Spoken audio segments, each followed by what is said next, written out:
Good morning. We interrupt this program for a Senate Commerce Committee hearing on media ownership in the digital age. For over a century, broadcast media stood at the epicenter of American historical and cultural life. It brought the nation classics like I Love Lucy and shaped the music landscape with Elvis or the Beatles on The Ed Sullivan Show. Twitter being what it is, I watched the Beatles on The Ed Sullivan Show yesterday. And wow, they were young. It showed Americans the realities of war, the wonder of the Apollo 11 moon landing, and the defining political moments of their time. From the Nixon-JFK debate to President Reagan's clarion call to tear down this wall. Through these shared viewing experiences, broadcasters helped to embed iconic moments in the collective American consciousness. The media's power to frame events and shape public perception is substantial.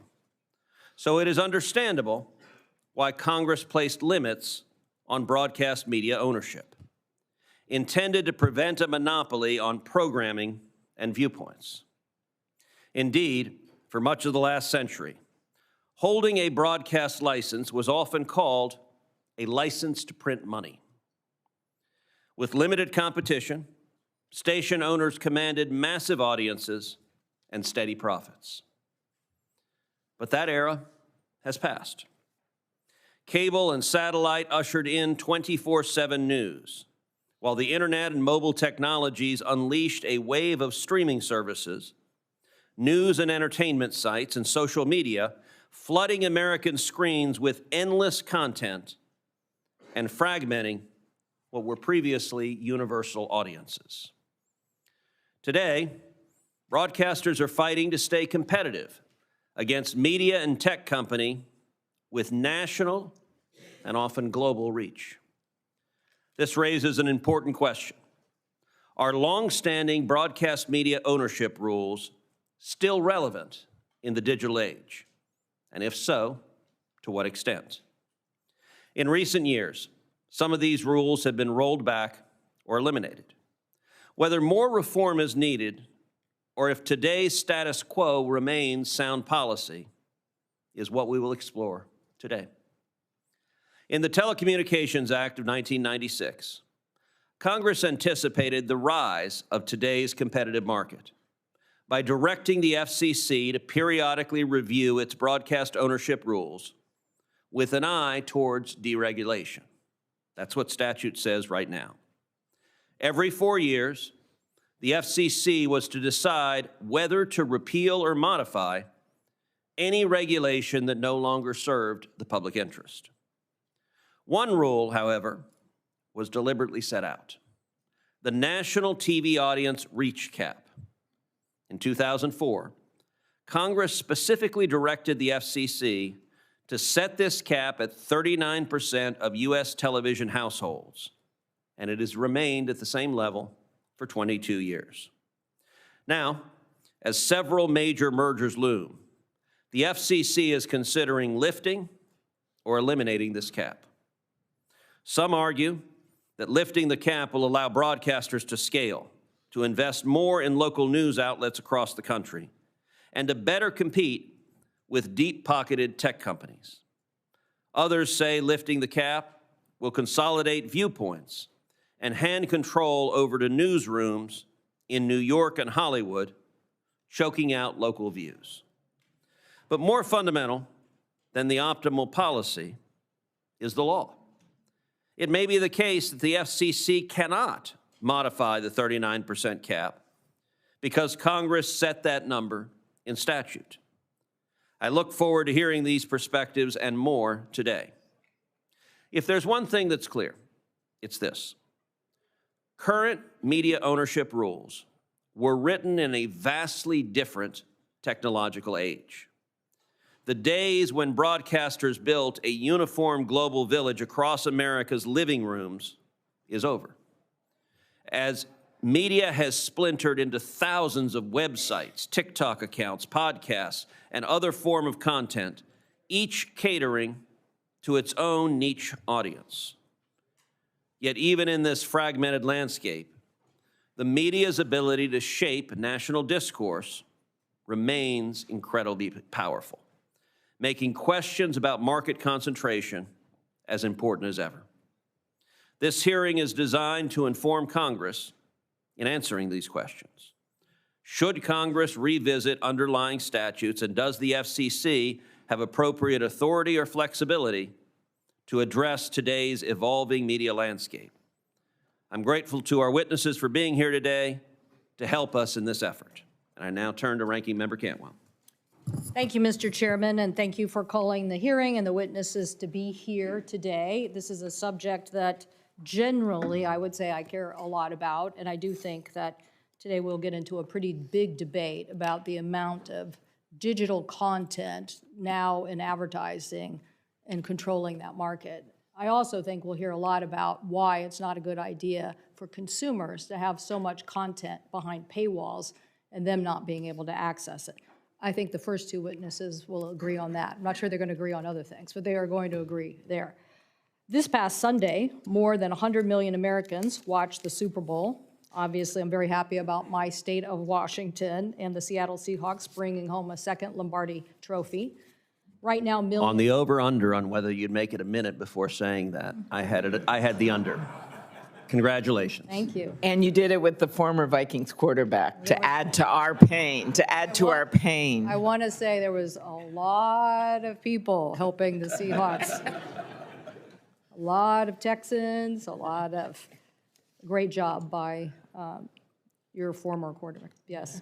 But right now, millions are also turning to the Olympics and watching that. And this brings communities together, this brings fans together, it brings our country together.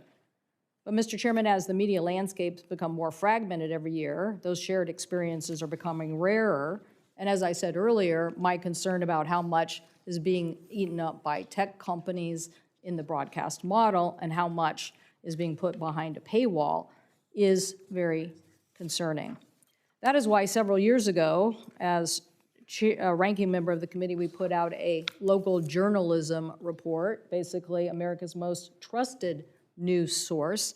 And that is why my focus is what are we going to do to help keep that.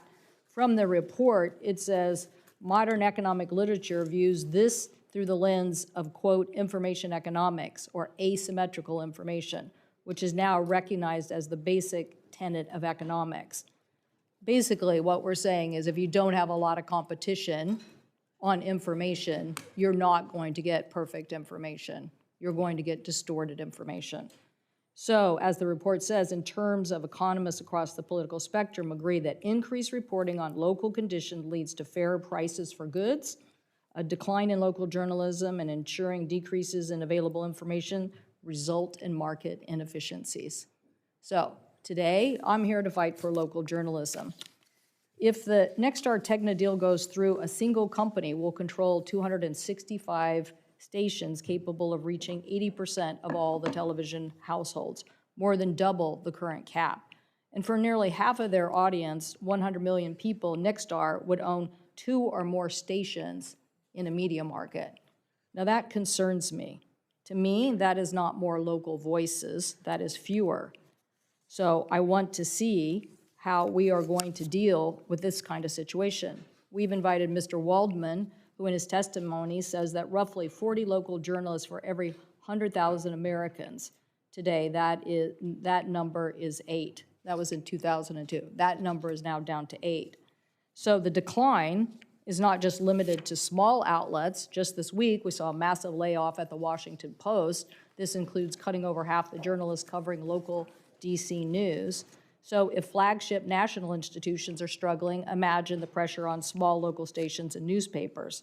So creating, in my opinion, the need for more stability and accountability, not less competition. So the important thing that we are here today to talk about is that local news is quite literally, in my opinion, the seed, corn seed, if you will, for AI. You can't have perfect information if journalists aren't creating it, but yet we know that AI is consolidating that data and all of that information. And if before they weren't compensating for that, now they certainly are perpetrating a business model that will make that even less clear. Mr. Waldman describes we are in a vicious cycle. Less local news makes AI less accurate, and it makes local news less viable. So we have to fix this. So that is why I introduced the Bipartisan Copied Act with Senator Blackburn to stop AI companies from using journalist content without their consent, why we support, and Mr. Waldman and I were just discussing, tax credit where states are using tax credits for local journalism, as we have proposed. And AI companies should want a format where you are creating content and that content is accurate and competitive in a nature that makes U.S. stack AI information more accurate than other countries. That's, to me, seems the goal. So changes to the cap do not address the real structural problem, and they risk reducing the diversity of local voices without solving the underlying problems of economics. So I look forward to hearing from our witnesses about the solutions that will help us grow local journalism for the future. Thank you, Mr. Chairman. Thank you. Now I'd like to introduce our witnesses for today. Our first witness is my friend Chris Ruddy, Chief Executive Officer of Newsmax, an American conservative news media organization. Our second witness is Curtis LeGeyt, President and Chief Executive Officer of the National Association of Broadcasters, where he advocates on behalf of America's television and radio broadcasters.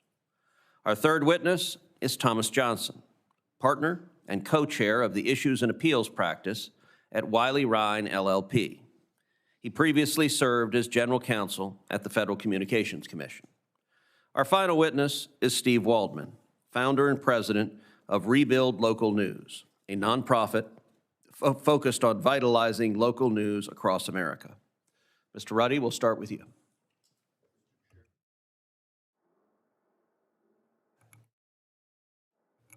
Mr. Chairman, Ranking Member Cantwell, and the members of the committee, my name is Chris Ruddy. I'm the CEO of Newsmax Media. Thank you for inviting me to testify about the important issue of broadcast media ownership.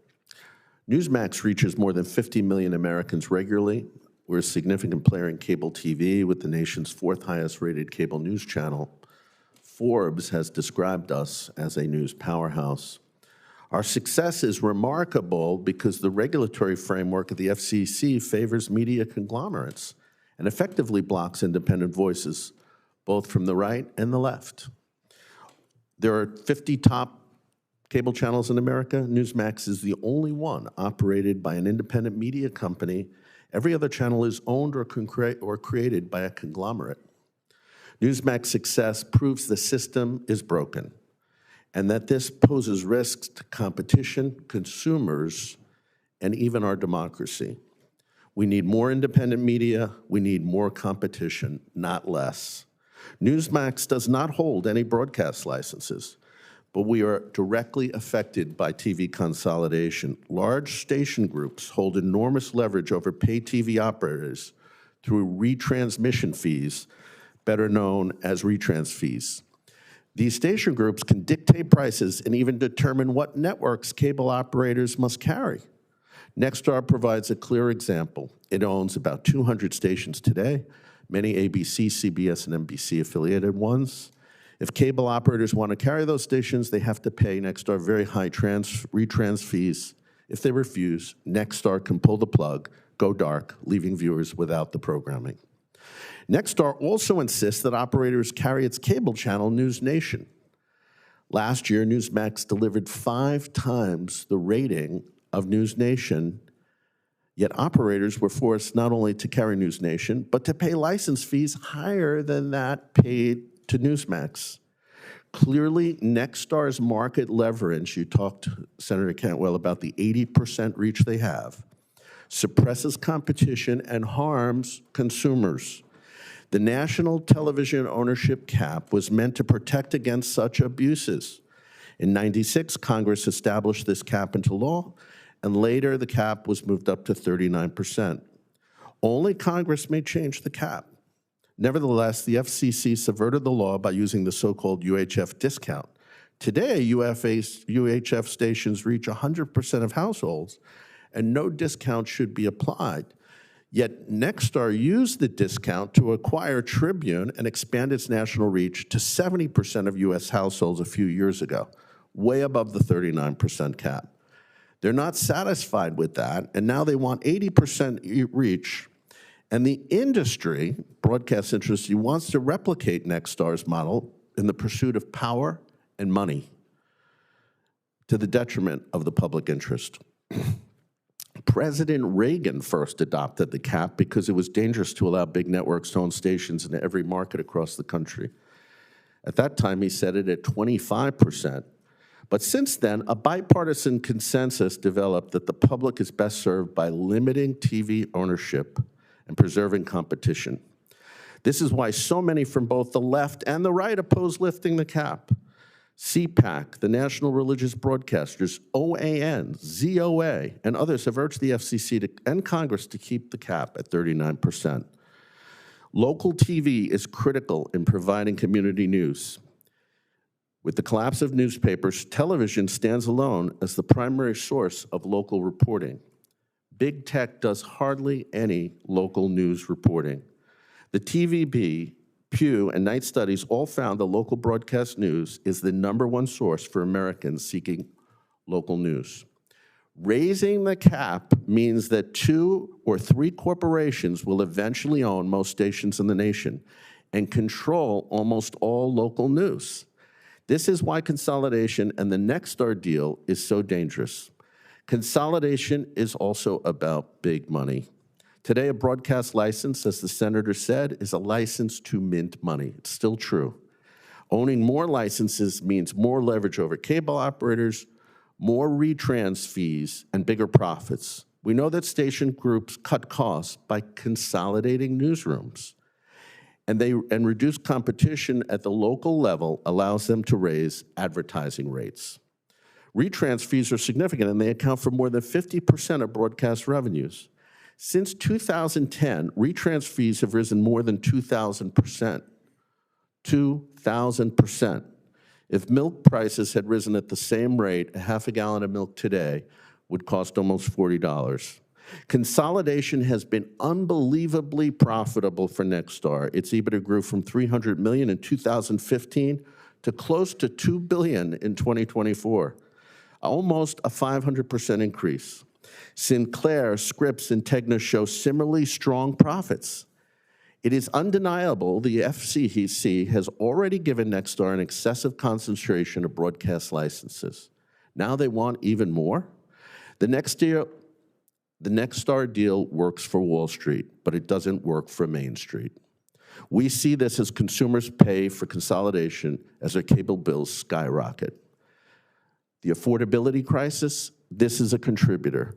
National and local consolidation is not good. Just look at radio consolidation, which the FCC and Congress passed supported in the past.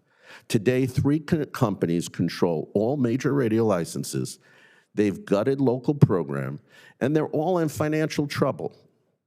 I am told the FCC is racing to approve the Nexstar deal and will attempt to bypass the public process with a stealth approval at the bureau level. I urge Congress to insist that consolidation decisions of this importance be voted on by the full commission, not by bureaucrats in secret. The TV industry is too important to be handed over to a small number of conglomerates. Congress set the cap, only Congress should change it after careful review. Newsmax stands ready to participate in that process. Thank you. Thank you. Mr. LeGeyt. Good morning, Chairman Cruz, Ranking Member Cantwell, and members of the committee. My name is Curtis LeGeyt, and I'm proud to testify on behalf of the NAB and our nearly 1,300 free, local, over-the-air television stations that serve your communities every day. When the FCC first imposed national and local television ownership limits, Franklin Roosevelt was president. Now, 9 decades later, those same rules still prevent broadcasters and broadcasters alone from owning more than 2 stations in any local market and from reaching more than 39% of American television households.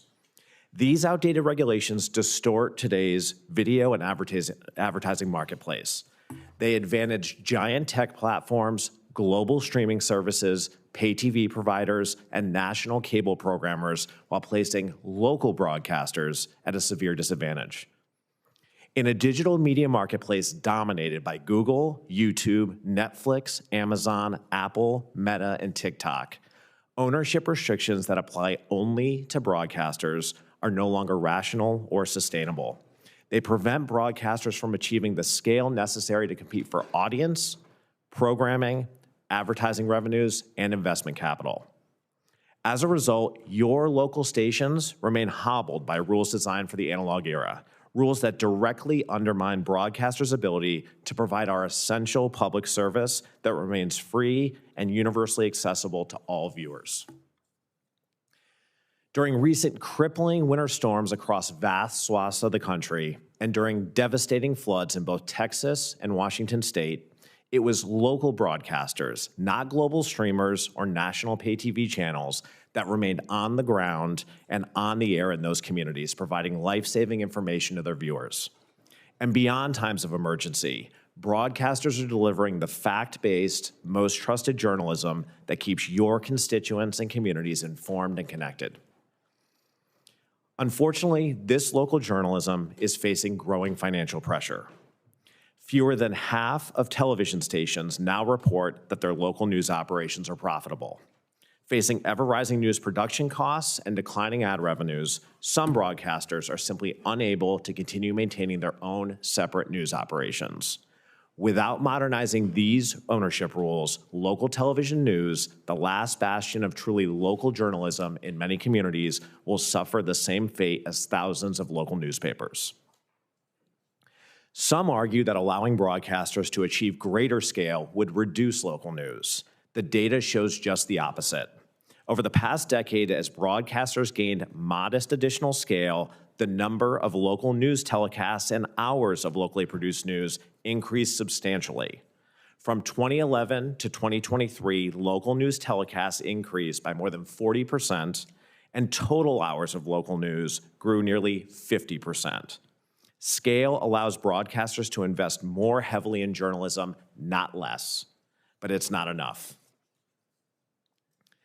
Outdated rules also limit broadcasters' ability to provide viewers access to marquee sports and entertainment. Instead of subscribing to a news streaming service every time they want to watch a game, viewers overwhelmingly prefer to watch sports on broadcast television. However, keeping broadcasters artificially small makes it harder to compete for increasingly expensive sports rights against our unregulated streaming rivals. Broadcasting's share of viewership is already less than half our streaming competitors, and this decline will continue as premium sports content further migrates behind streaming paywalls. In conclusion, localism is a vital but expensive American value. Competitively hobbled TV stations lacking sufficient resources will not provide quality local journalism, emergency information, valued sports, and programming that your communities depend upon. For these reasons, we urge Congress to support the FCC's efforts to eliminate the outdated broadcast TV ownership restrictions that no longer serve the public interest. I want to personally thank the many members of this committee, as well as President Trump, who have publicly supported us on this issue. Congress should flatly reject arguments from a single national programmer subject to no similar restrictions and who invests $0 in your local communities. Thank you again for the opportunity to testify today. I look forward to your questions. Thank you. Mr. Johnson. Chairman Cruz, Ranking Member Cantwell, members of the committee, thank you for the invitation to testify here today. This hearing is timely as the FCC considers whether to repeal obsolete ownership rules that are preventing local broadcasters from fairly competing in a media environment dominated by the national networks, social media platforms run by big tech, and online streaming services whose content does not always reflect the views of everyday American communities across the country. Mr. Chairman, as the former general counsel at the FCC during the first Trump administration, one of my proudest moments was persuading the U.S. Supreme Court to take and ultimately decide by unanimous vote a case that upheld Chairman Pai's landmark media ownership reforms for the digital age, including outdated prohibitions on newspaper and broadcast cross-ownership.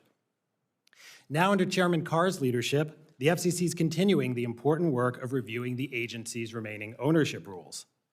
In my view, all of these prescriptive rules are outdated and ought to be repealed. And chief among these is the National Television Broadcast Ownership Cap. As general counsel, I defended the agency's bipartisan consensus that the agency has legal authority to eliminate that rule, and I continue to believe so today. The reason, Mr. Chairman, is simple. As Justices Thomas and Scalia have said repeatedly, when interpreting a statute, we must start with the text, and the relevant text here is straightforward. As I explained in more detail in a letter I submitted to the FCC and the National Cap Record, on 2 occasions in 1996 and 2004, Congress chose the language, modify its rules, to instruct the Commission to make a one-time change to its long-standing national ownership cap rule. The Court of Appeals here in D.C. looked at the language in the 96 Act and concluded that it was, quote, only the starting point from which the Commission was to assess the need for further change. If Congress intended to eliminate that discretion, the court reasoned, quote, it need only have enshrined the cap in the statute itself. Only 2 years later, in 2004, Congress directed the Commission to change the national cap level again, but kept that modify its rules formulation in place. Now, that was not accidental. Congress had before it 2 bills that would have expressly codified the cap, as the D.C. Circuit suggested, but adopted neither proposal.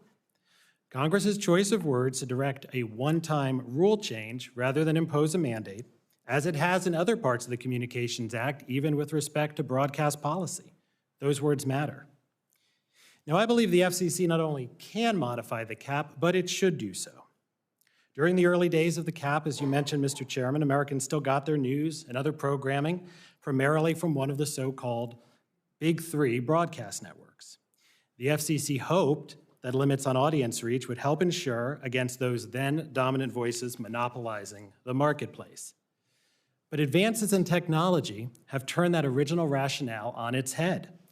Those networks increasingly distribute programming through their own streaming platforms, none of which are subject to the FCC's rules. Ironically, a rule originally intended to constrain the power of large networks now provides them with a competitive advantage over smaller local stations. Meanwhile, more than half of Americans today get their news and entertainment from streaming services, social media, and virtual MVPDs like YouTube TV for the first time, none of which are subject to this audience reach limitation. Imagine a rule that Hulu, Netflix, Facebook could only reach 39% of the population. They exceed those numbers today and would have to divest. But that's the world in which local broadcast lives. Broadcast stations do have one advantage. As you mentioned, Senator Cantwell, they remain the source of news and information that Americans trust the most. Local newsrooms provide unbiased reporting, free from algorithmic bias and politicized environments that infect a lot of online discourse. Eliminating the cap would provide stations with flexibility to take advantage of economies of scale to help them compete more effectively with today's modern media behemoths. It would also benefit viewpoint diversity. Affiliate groups that represent a broad cross-section of Americans would have more leverage to demand programming from networks and streamers that reflect conservative and moderate values, not only the progressive values of content creators in places like Hollywood and New York. Now, even without the cap in place, broadcasters involved in an acquisition would still have to undergo the same competition review at the Department of Justice as every other sector of the economy. Indeed, broadcasters uniquely have to undergo a separate public interest review at the FCC, which historically has considered issues like localism and viewpoint diversity that national cap proponents have talked about. In conclusion, good deals that would otherwise be blocked by the 39% cap could get approved, while bad deals would not. Or as President Trump put it this past weekend, letting good deals get done will result in, quote, more competition and at a higher and more sophisticated level, between local affiliates and national TV networks. I again thank the committee. I look forward to your questions. Thank you. Mr. Waldman. Thank you, Chairman Cruz, Ranking Member Cantwell, and other committee members. On average, 2 newspapers close every week in the United States. 3,500 have shut down in the last 20 years.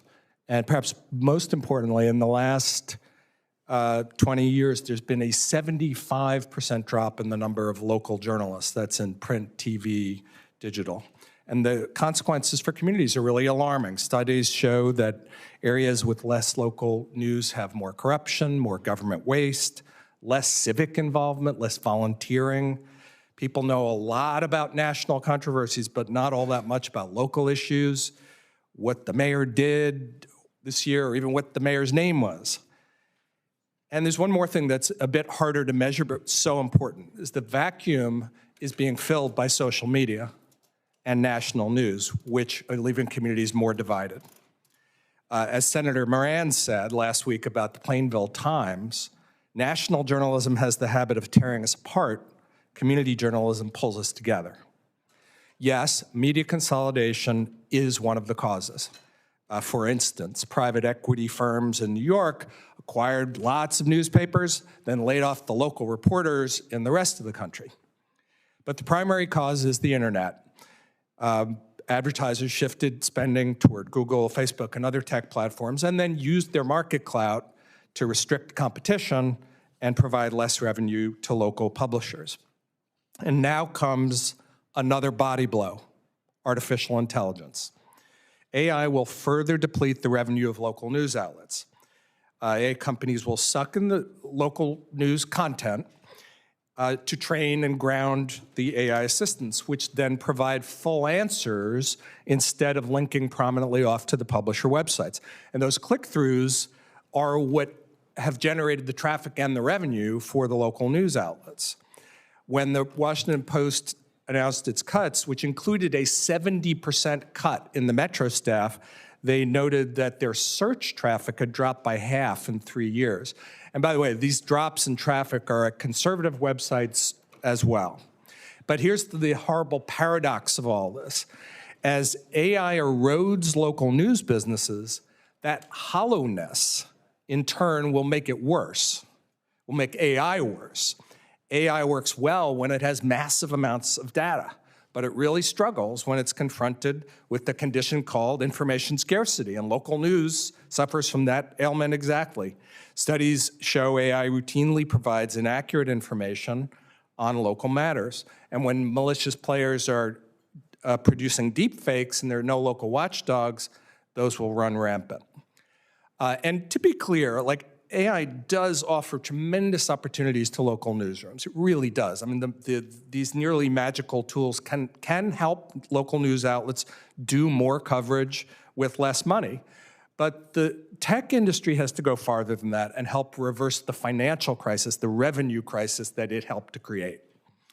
And I think there's a few ways to think about that. First, AI companies must compensate local news organizations, including the small and medium-sized ones, for the content they use. Many of them have made deals with big media chains, but so far have left out thousands of smaller players.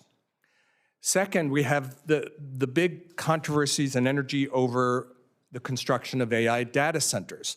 Well, there's an opportunity there too. Here's an idea. Have each data center contribute some money, a one-time donation to a community foundation to create an endowment that would help pay for local reporters. And those reporters can do the follow-up.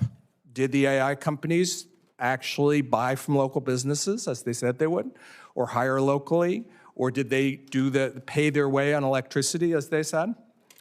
And finally, AI companies and social media platforms should pay, I believe, a mitigation fee to help finance the revival of community news. Even a tiny fee could help pay for something like Senator Cantwell's bill that would provide tax credits for the hiring of local news, or tax credits for small businesses that advertise in local news, which is an idea we're seeing Republicans push in New Hampshire and Kansas right now. Now, on the local TV ownership caps, Our group has not taken a position on the question of whether or not FCC has the authority to do the caps on their own, but I would say this. First, I actually have some sympathy for both of these arguments. It really is true that local TV news is incredibly important. In some places, it's the only thing left. And so we really agree that this ought to be looked at through the prism of whether or not it helps local news. On the other hand, there really is a lot of evidence that consolidation has gone in the other direction and actually hollowed out some newsrooms.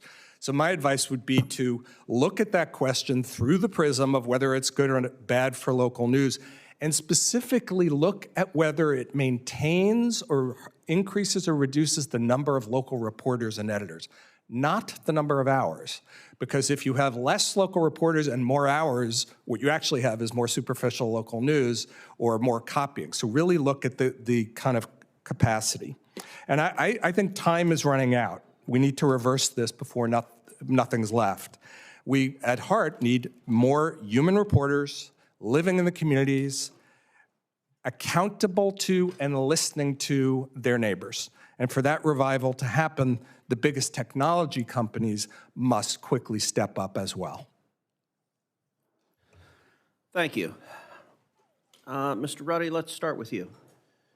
You said in your testimony that News Nation has more than 5 times fewer viewers than Newsmax does, but that Newsmax nonetheless is paid substantially less for its content, even though it is producing 5 times more viewers. Those are striking numbers. What's the cause of that?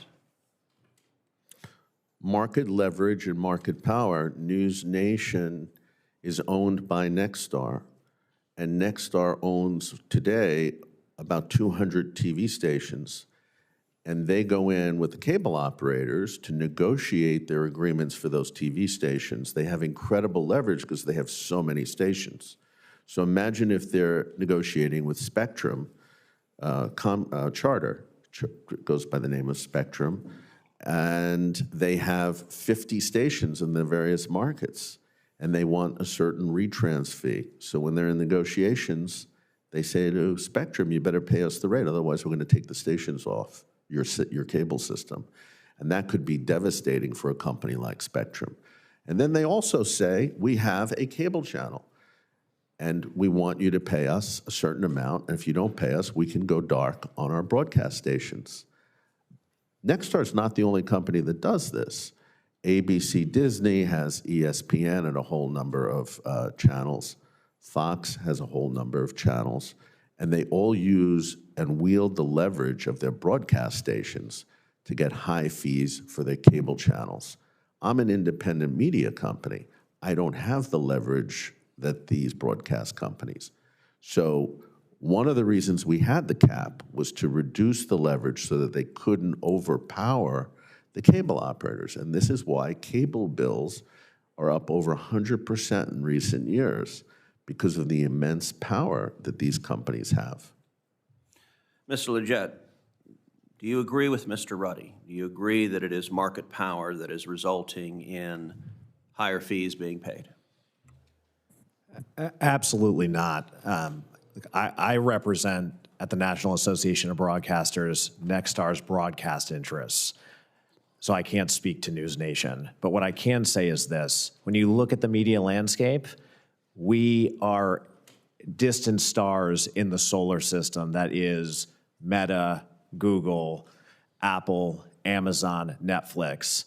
Right now, this administration is reviewing a deal that would merge 2 streaming behemoths, right? Netflix, Warner Brothers, and I point that out. Mr. LeGeyt, let me focus you on the specific question that I'm asking, which is, do you agree that the numbers Mr. Ruddy provided are accurate, namely that Newsmax has roughly 5 times as many viewers as News Nation, and that News Nation is paid more money than Newsmax is? Are those numbers accurate in your understanding?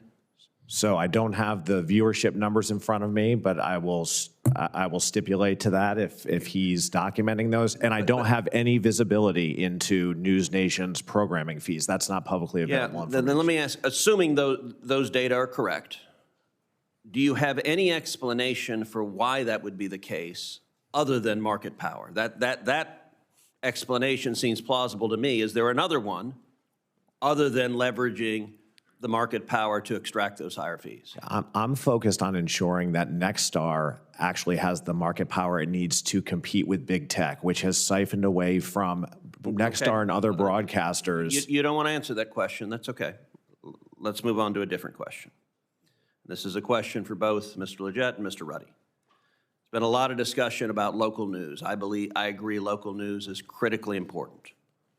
In both of your views, would eliminating or raising the media ownership cap strengthen or weaken local news, and would it increase or decrease diversity of views on air? Mr. LeGeyt.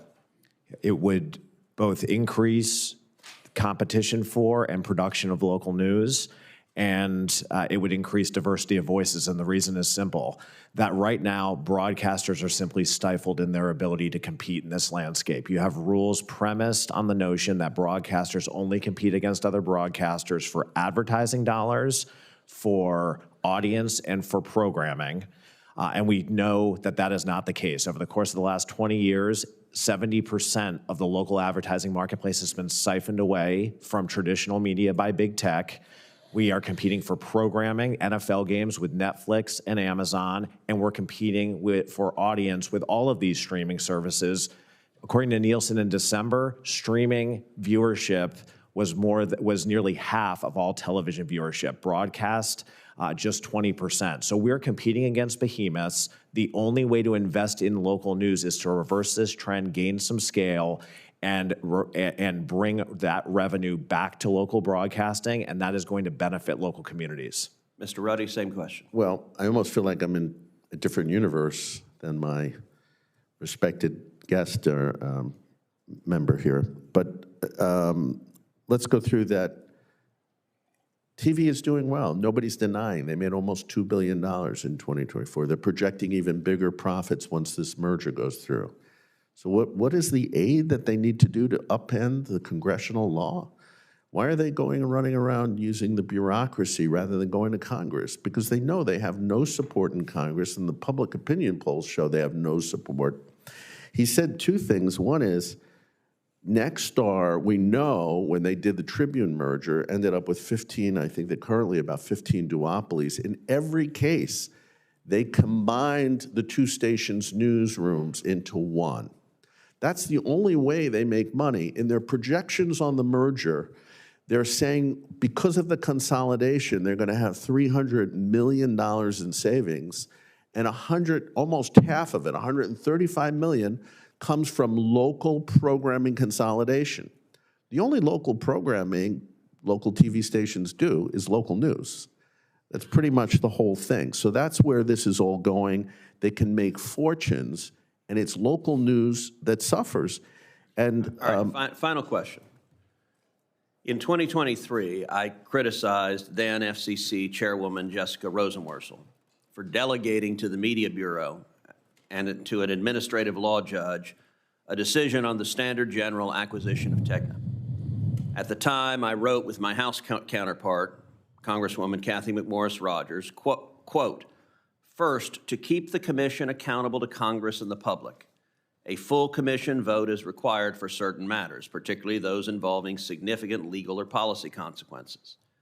Designating a multi-billion-dollar transaction such as the Standard General Tegna transaction for an ALJ hearing is precisely the type of serious decision for which commissioners must take responsibility. This is a question for all four of you. Do you believe the FCC should have a commission-level vote on the Nexstar Tegna merger? Mr. Ruddy. Well, especially because they're subverting what Congress said, and it was a congressional issue. You know, Mr. Johnson worked for Ajit Pai when he was chairman. Ajit said, he was Trump's chairman at the time. He said several times it was congressional law. He didn't like the law, but he said we had to. His words, the law must be obeyed.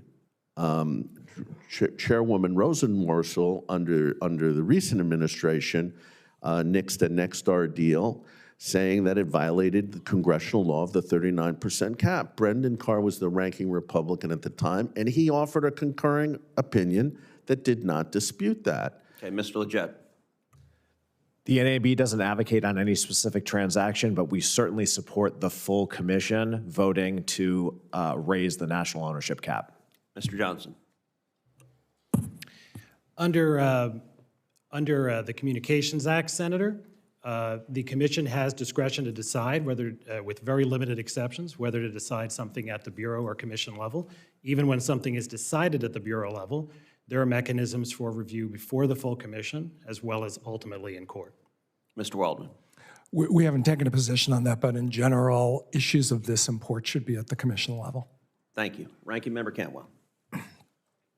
Well, Mr. Chairman, I want to weigh in on that particular point before I start my question. I definitely believe the FCC should have a commission level if they are going to take action. I'm not making a statement as to whether they have that power or not. I'm simply saying if they do, it should be at a commission level. And I think that Chairman Carr has practically prejudiced himself in an information process that's supposed to be independent if he's already made a decision. So I don't like that. I don't like that. But let's start with something maybe we can agree on. Do the witnesses think that right now, I mean, because I look at these viewpoints, I'm kind of, last week I was where Mr. Waldman was. I was like, on this hand, on that hand, and what is it we really want to provide? And so, you know, I'm for elevating this larger context that big tech just has too much power. But I don't know, do they have too much power in this marketplace? Mr. Ruddy?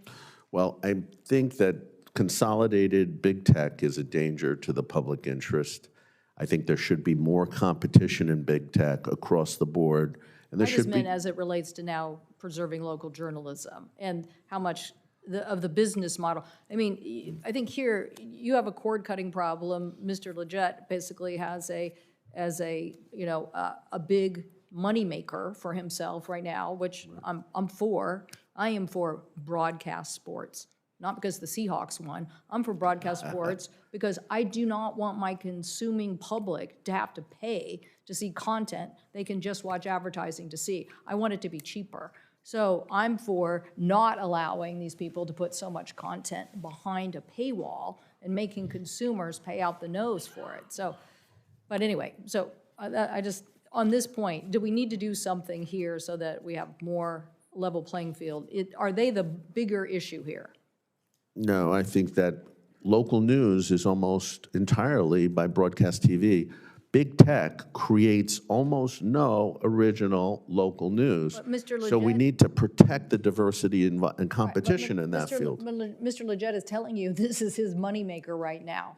And he's getting eaten alive on this because of what's happening, because of the digital advertising revenue. They haven't made the case, I'm sorry to say, Senator, they have not made the case that big tech has hurt their businesses. Their businesses have grown 500% in the past decade. How do you explain that? That's all during the big tech period. Believe it or not, I'm going to agree with you in a minute. But on this point, I don't, okay? Yeah. And so I think the point is, okay, does anybody else want to comment on this quickly? Because I have another question. Look, big tech has entirely undermined the advertising model for local broadcasting. Okay, Mr. Johnson.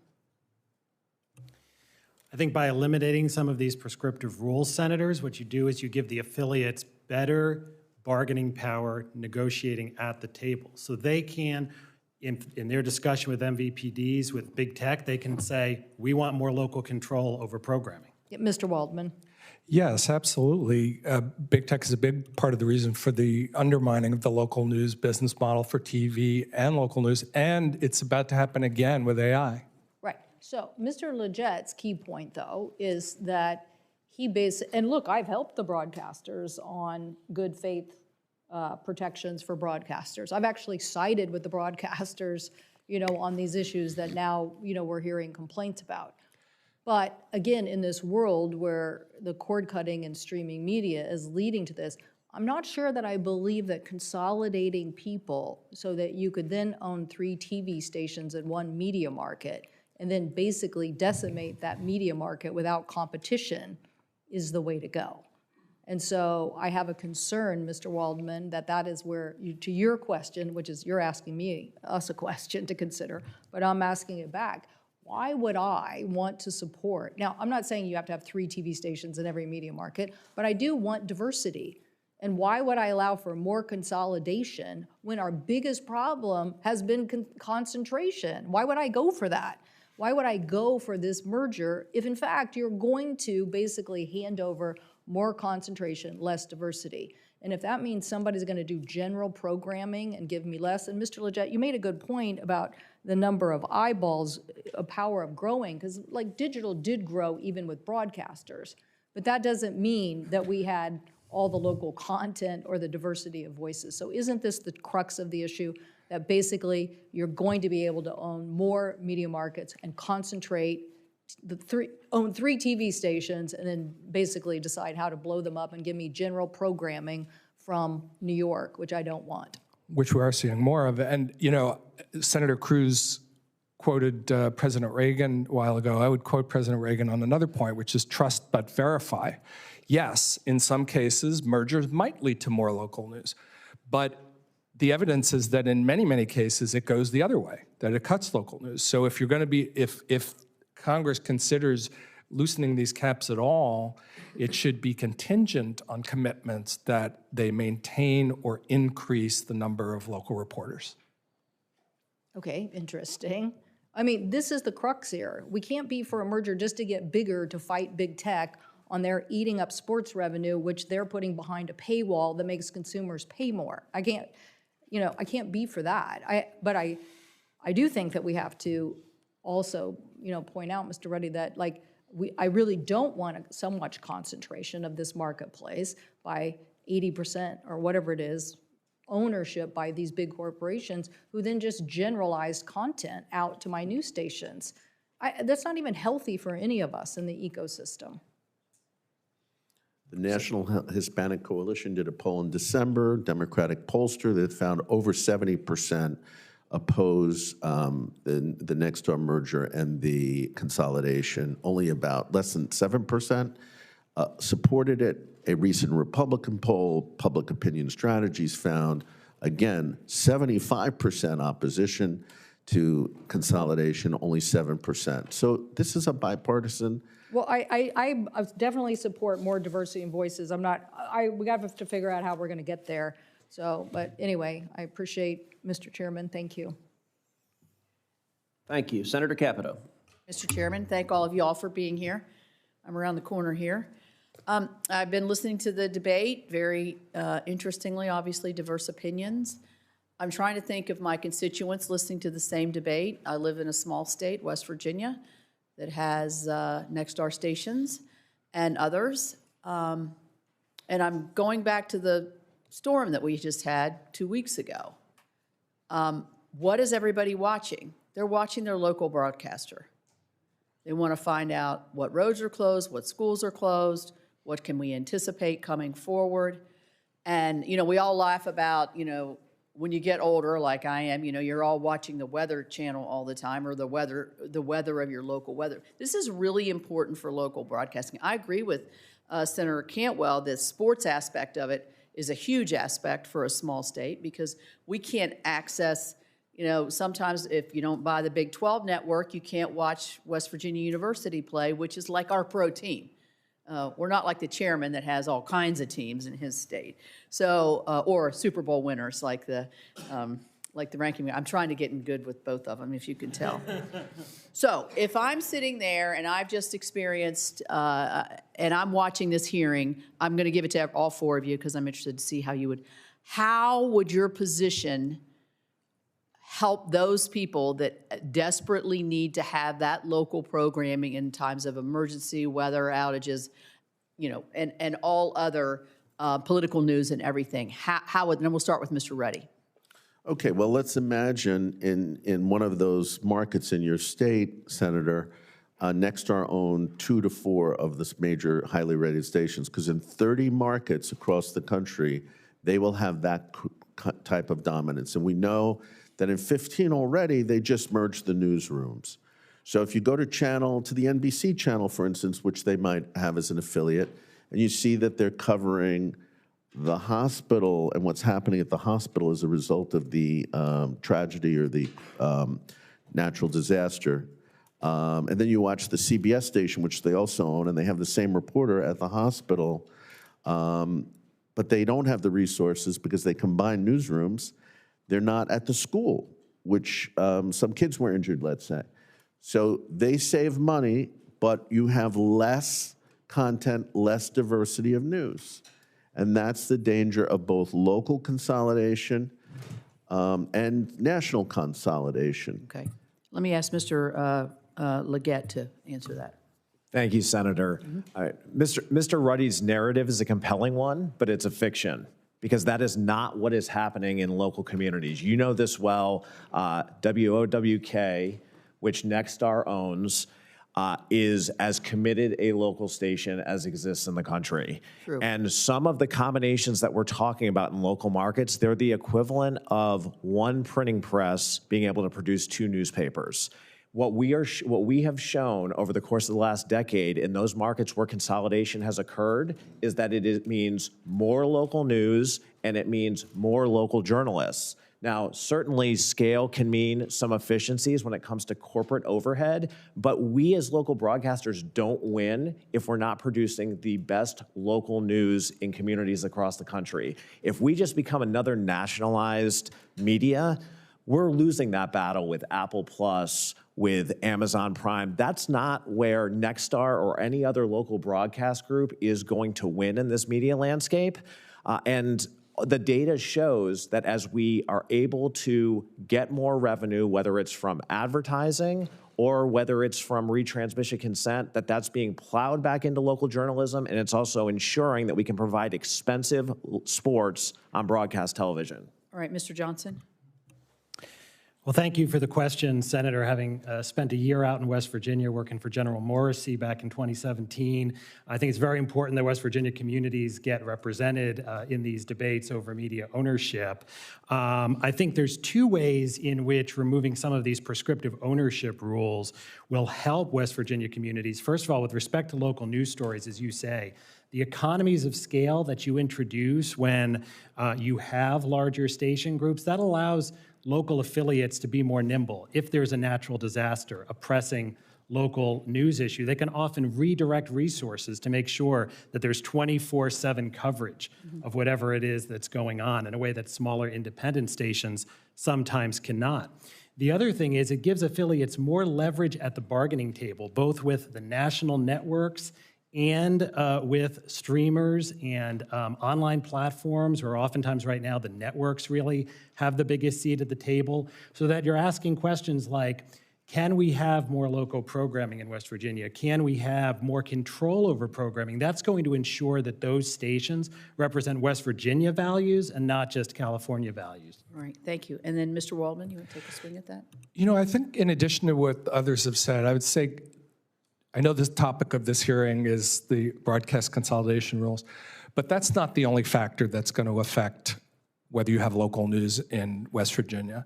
And so we do also need to look at the bigger picture here, which is big tech and what's about to happen with, or it is starting to happen with AI, and all the other ways that we can strengthen the local news environment. You know, we see around the country a flowering of new startups and efforts to help with local news, improving their business models, more philanthropy helping. But at the end of the day, I don't think we're going to get to what we need without big tech playing a role and public policy playing a role with creative solutions that will strengthen news in West Virginia and other places. Yeah, I mean, I think that local broadcasting is absolutely essential to retain. When I see what's happened to our state's newspaper, we're down to 5-day, without being too critical of the newspaper, a lot of it's national stories that are 2 days old. And so I don't want to see that happen to our local affiliates. And I want to protect that the best way that I can. So I appreciate the hearing. Thank you, Mr. Chairman. Thank you. Senator Kim. Yeah, thank you all for coming on out here. Mr. Ruddy, I wanted to follow up on something you had talked about. You had talked about the retransmission fees and talking about the challenges there in terms of costs. I'm trying to think about this in terms of my constituents, in terms of the consumers, and what is raising their costs. So I wanted to ask you, when you're talking about the retransmission fees, how much of that do you believe is being pushed onto the consumers in terms of the costs going on? I think ultimately almost all of it goes because they have to pay, the cable operators have to pay that to the TV broadcast groups. And so they need to make a profit, so they're going to have to pass most of those costs over. And we're seeing it in the cable bills, which have gone up enormously. And the reduction of content in cable, there's been a removal of channels. Again, there's so few independent media voices because they'll tell me, the cable operators, we like Newsmax. We don't have any money left for you because we have to pay the retrans fees, or they have to pay companies like News Nation that have very little ratings, high fees because of their market leverage of their broadcast outlets. So it's not good for consumers. So you're saying that media, I'm trying to think through how do we articulate, what is happening to the consumer. So the media consolidation is leading to these retrans fees increasing due to the leverage that these companies now have, and that's being passed on to the consumer. Is that the argument that you're putting together here? But a little bit more than that. What we find is the bigger the station group or network, the more leverage they have, the higher fees. So when Nexstar went above the cap several years ago and went to 70%, it was like a boon to the company. And that's where they went up from $300 million in EBITDA to almost $2 billion. And they're so greedy, they now want to go to 80% because they'll know they have even more market leverage. And now you're seeing other companies, and the broadcasting industry wants everyone to have this opportunity. Ultimately, who gets screwed, frankly, is the consumer, right? We have to pay those bills. And it's market manipulation, market abuses that are causing this. Mr. LeGeyt, I wanted to bring you in on this. I wanted to ask you about another thing that Mr. Ruddy said, and then I'll go back to what we just talked about. He was talking about how if this consolidation does go forward, that he believes that there'll be really just 2 or 3 companies that really just dominate the space nationally. I understand what you're saying about the competition with the tech companies, but at least in terms of just what happens if we sort of game out, what happens if we lift up this cap, do you agree that we're going to see sort of 2 to 3 companies kind of dominating nationally? I can't see the future in that regard, but I can tell you that the status quo is untenable. And I think it's important to acknowledge here that that these restrictions on the 39% cap, that's an ex-ante restriction, meaning before you can even get to the merits at the FCC or the Justice Department of making the case for your transaction, you're not at the table if you are proposing a transaction that violates these restrictions. So what the NAB is advocating for is for those ex-ante restrictions to be removed. I also think it's important to acknowledge here that over the last 3 years, industry-wide, retransmission consent revenues have actually decreased year over year. Local news is funded by Can you say that one more time just so I get it right? Across the broadcast industry, the retransmission consent fees that is being represented, we have this enormous market power to extract, have actually decreased year over year over the last 3 years. And the reason is simple. We're competing with Google, Apple, Netflix, Amazon for audiences. Our audiences have fragmented. Local broadcasters are competing against Google and Facebook for advertising dollars. So this narrative, and Chairman Cruz asked me the question directly earlier, and so I want to state my answer unequivocally. No, Nexstar does not have market power. They are competing against global behemoths for both audience, advertising, for programming rights. No broadcaster has market power in this media landscape. Yeah, no, thank you. Look, I know my time's run about, but Mr. Waldman, I'll just ask you a question for the record if you can get back to me later, but just about what we talked about earlier about, my state of New Jersey, the news deserts that we're continuing to have, the difficulties. I'm really just trying to get a sense of painting the picture of what would happen to my state, to the market that already is struggling to be able to find local news and to be able to have people in New Jersey understand what's going on in our community. So if you don't mind, we can follow up with that later. With that, I'll yield back, Mr. Chair. Thank you. Senator Moran. Chairman, thank you. Thank you and the ranking member for holding this hearing. Mr. LeGeyt, let me start with what you just indicated in your response to the senator. So what we're talking about is the threshold the actual determination, there's still other factors that come into play that would allow for an acquisition or a merger to occur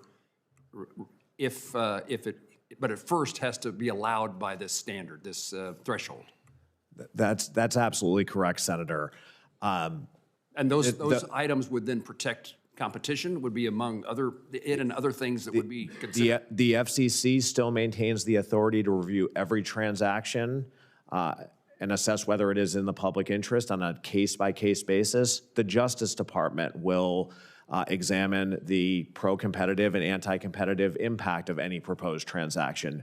Nothing that we are advocating for in terms of eliminating these decades-old restrictions will change that authority to review transactions on a case-by-case basis. Mr. Johnson, call on you in your previous capacity. Would you expand on the history of the FCC's actions in updating the national cap? Where does the FCC derive its authority to change the cap, and why elimination of the national cap is necessary for continued health of local broadcasters? Thank you very much, Senator. I appreciate the question. So the FCC has been adopting ownership rules in some version of the national cap since the FDR era, pursuant to its general rulemaking authority to adopt rules to carry out the purposes of the Communications Act in the public interest. And Congress has never disputed that it has that general authority to adopt ownership caps. In fact, on 2 occasions, by directing the Commission to modify its rules to set a different cap level, Congress essentially ratified, yes, FCC, you have this authority to adopt these kind of rules, and here we think, based on the current marketplace realities, that the rules should be set at a different level. So Congress made that determination in 1996. The DC Circuit, as I said, it took a look at the text of that statute and it said, based on an argument, the FCC came in and said, we don't have to make any adjustments, or we can't make any adjustments to it. The court said, no, in fact, this language retains your discretion to modify the cap to a different rule, to a different amount. 2 years later, only 2 years later in 2004, Congress again changes the statute but keeps that key formulation, modify its rules in place, showing that Congress, in fact, did not intend to take off the table future FCC changes to the rules. In fact, there was a House bill and a Senate bill. Both of them would have expressly enshrined the cap into law, as the DC Circuit suggested.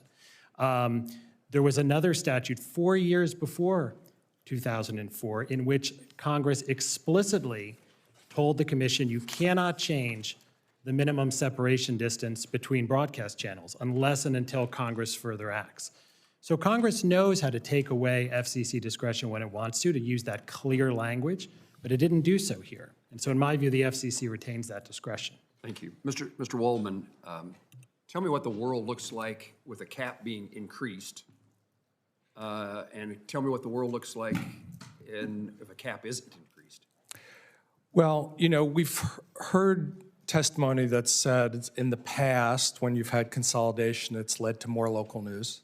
And we've heard testimony saying that in the past, when we've had more consolidation, it's led to less local news. The reality is both things could happen. And so when we're talking about what the FCC's authority is there, it's not just about the cap, it's also about the very definition of localism. We can't keep playing lip service to localism. Let me interrupt you and say that goes back to the point that Mr. LeGeyt was making about there's more to come regardless of what the cap is. The FCC determines, makes the determination about whether a merger or an acquisition is in the best interest of... Yes, that's true. And I would just say that I would feel more comfortable if the FCC, in making those determinations, was centering local news, the fate of it, and how many local reporters there are in a community. Because if mergers were really looking at that, I think we'd be pointing in a much better direction. So that is a task that perhaps members of Congress who care about local news can make that case to the FCC, which is really an issue perhaps somewhat separate from the topic of whether or not to increase the cap. Or Congress itself can declare statutorily that the health of local news is part of the core definition of localism. That should be at the heart of any merger discussion. Nice to know that there's someone who thinks that Congress can still legislate. Thank you. Senator Rosen. Well, thank you, Ranking Member Cantwell, and I want to thank Chairman Cruz for holding the hearing, all of you for being here, and as one person who loves our local news, I will say this is a really important issue and at the heart of each and every one of our communities, right? And I just want to say the media environment has changed dramatically since media ownership caps were first established and since Congress last changed them in 2004. While the ownership cap may need to be revisited to better align with today's media market, I want to be crystal clear. Just because large corporations like Nexstar and Tegna want to merge, it doesn't mean they can simply ignore the laws that Congress has put in place. In order for there to be a merger that results in ownership above the 39% cap, Congress would have to change the law. So I'm going to have my first question to you, Mr. Waldman. This isn't the first large media merger or media merger attempt that we've seen in recent years, right? So when massive mergers like Nexstar, Tegna have happened, what's been the impact on local jobs, consumer prices, our local newsrooms? And what happens if there are no if there aren't multiple newsrooms in one market? What happens to our local news? What happens to the flavor of our communities and not just our jobs, our union jobs, our jobs around, but again, the fabric of our communities? Well, you see in certain circumstances, you'll have two TV stations, and to a consumer, it looks like there's two different operations, and there may be even competitors, when it's actually they're using the same news broadcast, they're using the same content. So part of what happens with consolidation is you have the mirage of lots of diverse voices, but the reality of less and less original reporting. Mm-hmm. And whether on the question of whether or not removing the caps would lead to more situations like that or less, the evidence is more in the category that it's going to lead to less. You give someone money, it doesn't determine what they're going to spend it on. And if local news stations or station groups have more clout and more scale, there might be some that would use that for local news, but there's certainly no guarantee of that, and the evidence is actually in the other direction. And so you end up in places like Nevada where, if you look at the whole local news ecosystem, you have the repetition of the local TV, you have the newspapers declining, and the result is like a 75% drop in the number of reporters in Nevada. And I think it's very sad for our communities and for our everybody who lives there. I want to move my next question to you, Mr. LeGeyt, because I want to mitigate the negative impact of the rules changes, because the FCC and Congress established media ownership caps to protect consumer prices, to protect media diversity, protect jobs in journalism. It is, again, I believe, really important foundationally to our democracy. And I recognize that as the media landscape changes, Congress should, of course, reevaluate whether the rules need to be updated. Things are always changing. So my question to you, again, Mr. LeGeyt, is if Congress changes or removes the ownership cap, how can we ensure that we keep media affordable for consumers, protect our local newsrooms, our journalist jobs, give them that independence to focus on stories that matter to the neighborhoods, to the local community, right?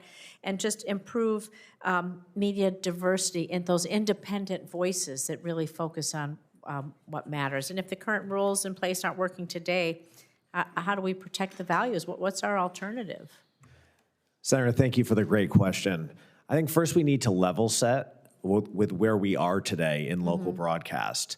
If they are measured as a standalone, meaning local stations independently in each market, irrespective of who owns them, more than half of local broadcast newsrooms in this country are currently as a standalone not profitable. And that number is worsening every day.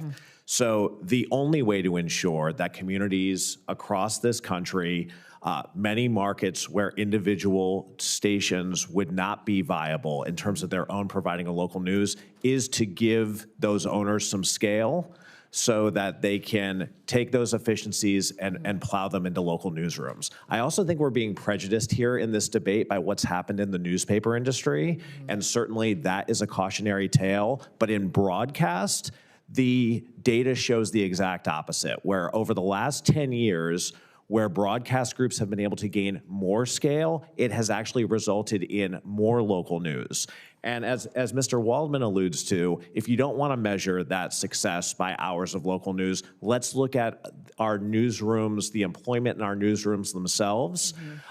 We're employing more than 27,000 people in broadcast newsrooms. That's more than our print counterparts, our digital news counterparts. Broadcasters truly are the last bastion of local journalism. Those numbers actually increased after the FCC in the first Trump administration took some actions to relax those cross-ownership rules. So those broadcast newsrooms, even following the scale, some of the transactions that were done in the wake of those rule changes 7 years ago, we continued to grow our newsrooms. It's only been over the last 3 years that the numbers have flattened out a little bit. I'm looking forward to more scale that eliminating this cap will allow so that we can continue to grow those newsroom numbers. Well, thank you. Finding that balance, it's going to be up to all of us. So thank you all for being here. Madam Chair. Senator Young. Thank you, Madam Chair. I thank our witnesses for being here today. There are a number of reasons why I regard this hearing as important. If members of my community don't have access to their local news, it can be an impediment to useful information and the decisions they make, the actions they take. Our sense of community can be undermined if we don't have access to information, or our sense of solidarity with our neighbors. But I actually think what's most at stake is our democracy. If I don't know what's happening in the local planning meeting, if I don't know what's happening in the school board, if I don't know where monies are being invested locally as it relates to road projects, it's hard for me to cast informed votes at the ballot box. It's hard for me to meaningfully engage in democracy at the local level. Mr. Waldman, you've spoken to this issue of localism. Could you just take the predicate I've laid and unpack a bit more, say in the next 30 seconds or so, why this hearing is so important to you and should be important to my constituents? Well, you put it very eloquently. I mean, on some level, there's really concrete harms, literally more government waste and corruption. There's less knowledge about things, but it is also about community and cohesion of community. What we are seeing now as local news has contracted, it's actually led to more polarization.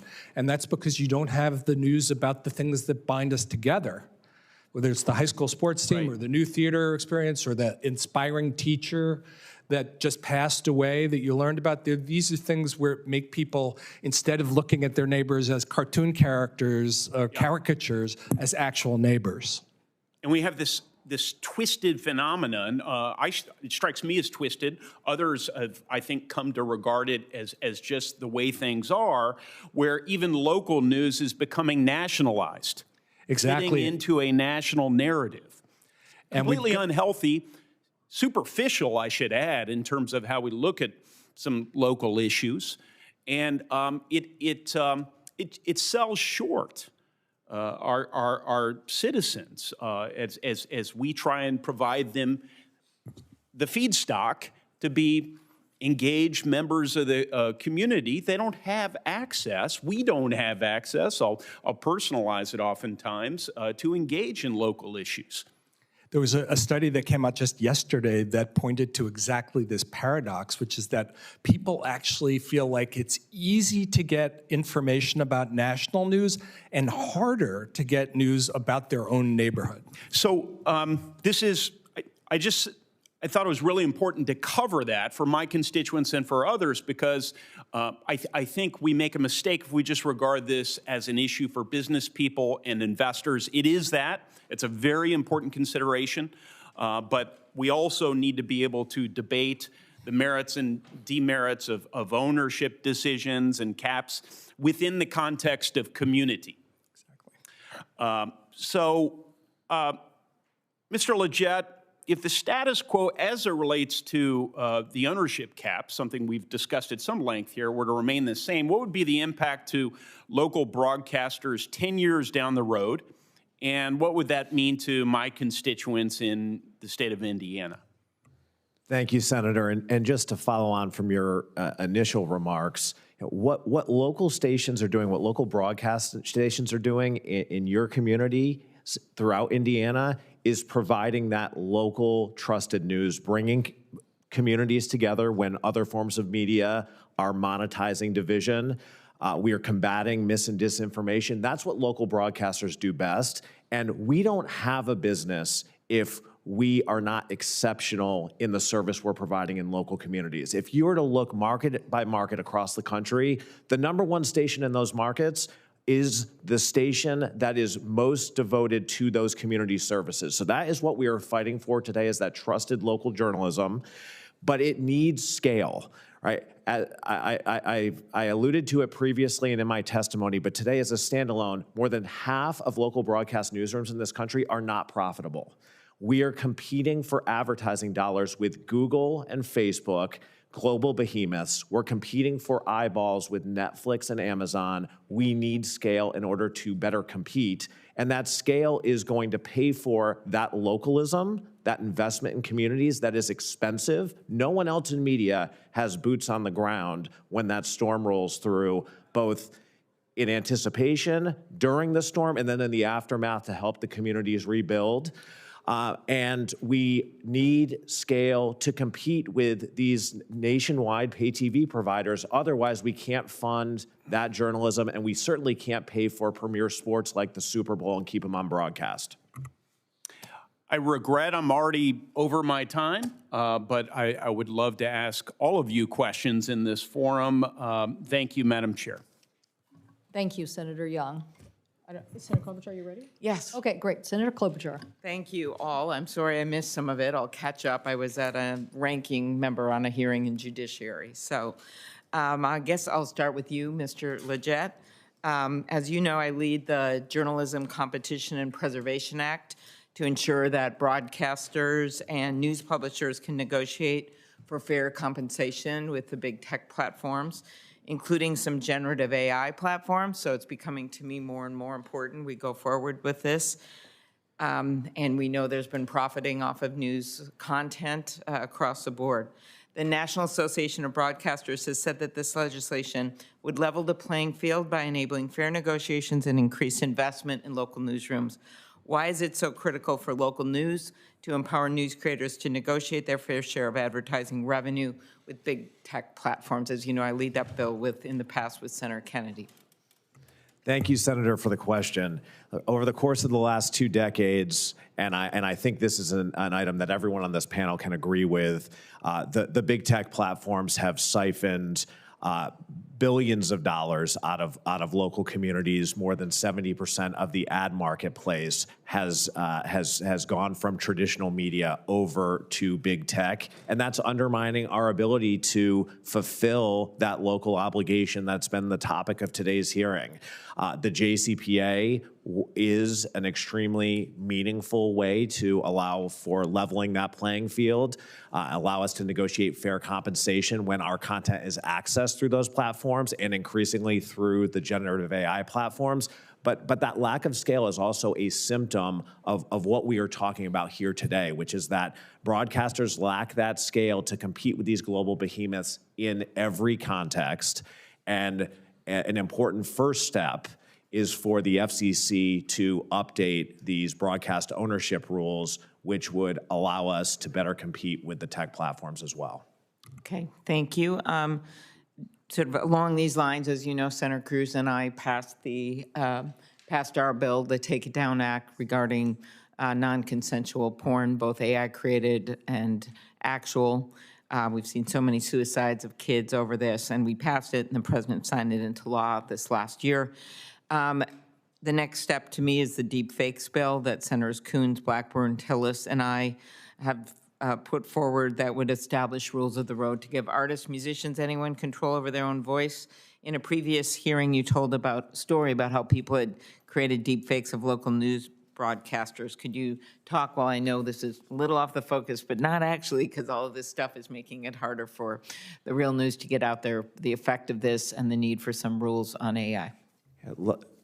Thank you, Senator. I'm happy to talk about it because it's existential. A local broadcaster is only as good as the trust that we have in our local communities, and these deep fakes, especially of local news anchors on our radio stations, local voices, risk undermining that trust. So we are significant supporters of your no fakes legislation. Look forward to working very, very closely together and advocating to get that over the finish line, because it is absolutely essential to ensure maintaining that trust on local stations as opposed to what's going on online. Thank you. Mr. Waldman, we've seen AI developers enter into licensing agreements with some of the largest publishers, New York Times, Associated Press, Wall Street Journal. I'm concerned, however, that smaller papers, which we still have a number of them in Minnesota, that lack resources to protect their intellectual property are not benefiting from similar deals. What role should companies that profit from AI models that use news content play in ensuring journalists and newspapers are fairly compensated? I share that concern. There have been deals with big corporate media, but medium and small-sized players have been left out. And the AI companies have said they're too small. Didn't USA Today do some study that, going off script here, always trouble, but just showing that it's some of the smaller markets that were getting things stolen more, because there's no way for them to access that. So instead of making agreements with them, they're taking the content. It's easy. The papers of the TV stations don't have the resources to fight it. They don't know how to track it.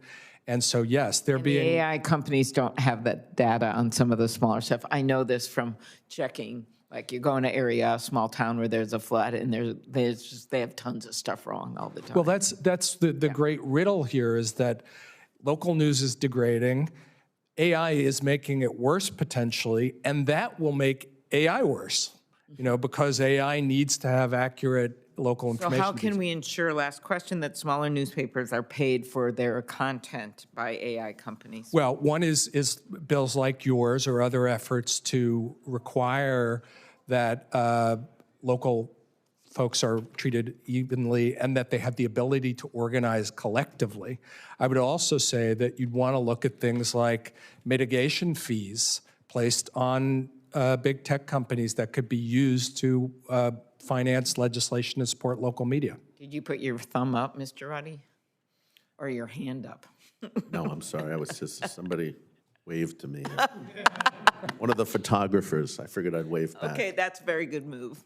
All right, very good. Well, I mostly just think we need to think of this. There have been a bunch of Republicans and Democrats willing to talk about this. There's been a bunch of more conservative news organizations that we've been able to work on this. And just to sit there, to me, the potential of, outside of this merger issue, that the AI potential here too, if we do legislation, that we make sure we're even the playing field. I believe Senator Fisher's up for questions.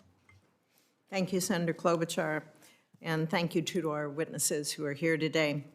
The hearing's trying to explore what's needed from Congress and its oversight of the FCC to update the video marketplace. What I see are clear competitive imbalances, especially between the broadcasters and big tech streaming services. Congress and the Commission must also be mindful of the big picture ripple effects of modernizing the outdated regulations. Mr. LeGeyt, broadcast ownership caps were originally adopted to promote viewpoint diversity and localism, and I know that the chairman touched on this topic as well, but I'd like to add a little Nebraska color in here. Whoa. Yeah. I get extra time now. Oh, no, it's like 67 in Nebraska today, so. But, we should have done a field hearing. Yeah, we should have. But we had a large broadcast group, and they closed off the Scottsbluff News Station, KNEP, and that happened in early 2024. And it was one of the very few broadcast stations, TV stations, that we have in the panhandle of Nebraska. Looking at small location stations like KNEP, would lifting the broadcast ownership cap raise or lower their chances of survival? It would increase their chances of survival, very simply. And there are markets all across the country. We have local broadcasters in 210 different media markets. Not all of them are Washington, D.C., or even Omaha. You are talking about very, very small markets where the economics as a standalone just don't necessarily exist to support a local newsroom. And what we have seen is that in those instances where broadcast owners have been able to gain some scale, you are seeing more journalism happening in those communities, more production of local news, and it benefits your constituents. Thank you. Today, the policies of broadcast ownership caps and retransmission consent, I think they're very entangled in practice that we see. We know that ownership caps limit how large a broadcast group can get. We also know that retransmission consent gives value to scale. Mr. Ruddy, should Congress view those two policies as operating in tension? And if so, what guardrails, if any, would be necessary, do you think, to prevent any unintended consequences if the ownership limits were lifted? Senator, it's pretty clear. We've talked about Nexstar having already, they bypassed the cap. They're at 70% reach, and they're making a fortune, right? And they're getting it. They get them among the highest retrans fees of anyone in the industry, I'm told. And they're doing about $2 billion in profit. And again, it's all these big groups, and they're not alone, right? We have Tegna is made $893 million in EBITDA profit. Sinclair $800 million in 24. Scripps almost $600 million. There's this discussion here by the broadcast industry. They keep saying this untenable situation. They have given no data that they are being hurt in these markets and that the licenses are not worth anything. And the other thing that we keep hearing on the big tech issue, which I'm very concerned about big tech consolidation, but I don't understand why Brendan Carr at the FCC says, well, we should help the TV industry to fight the big tech, create more consolidation. As free market people, we shouldn't be, as I believe, trying to bolster one industry against the other. We should be holding big tech accountable and more competition. Mr. LeGeyt, you look like you want to answer. What we're asking for at the FCC is not to help one industry versus another. This is to allow us to compete. These are artificial restrictions on a broadcaster's ability to gain national scale and to gain some local scale that don't exist on any of our other competitors in the media landscape. This is about creating broadcasters viable so that we can invest in that local news and so that we can invest in that must-have sports programming.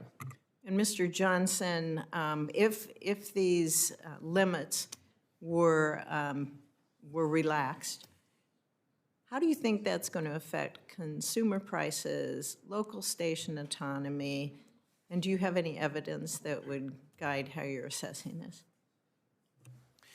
Sure. Well, in my view, I think it's going to be good for local station autonomy and ultimately for consumer prices. The evidence shows, and the FCC has actually looked at this on multiple occasions, at least 3 occasions, of which I'm aware, that economies of scale brought by larger station groups tend to benefit the values that the Commission looks at in its public interest analysis, including competition, including localism.